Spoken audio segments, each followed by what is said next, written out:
Сайн байна уу эрхэм үзэгчдээ. Би өөр Монголын өдрийн санангийн солон мэдээллийн төвийн сэтгүүл цэцэлмэн байна.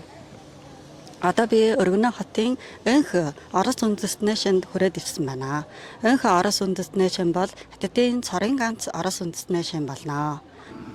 Одоохон Хятад улсын хэмжээнд Орос үндэстэн хамгийн олон төвлөрсөн газар мөртөө Орос үндэстний өөрийн уламжилт барилга соёлыг төсөөл бүрэн хадгалсаар байна. 我们恩和乡是全国唯一的俄罗斯族民族乡。全乡户籍总人口的话，大概是2800多人。俄罗斯族籍化和后裔能占到40%多吧。像有俄罗斯族，然后有汉族、蒙族等8个民族，主要是一个民族团结的大家庭吧。然后从07年以来，我们改变了过去这种传统的农牧业的方式，发展了这种新兴的旅游产业。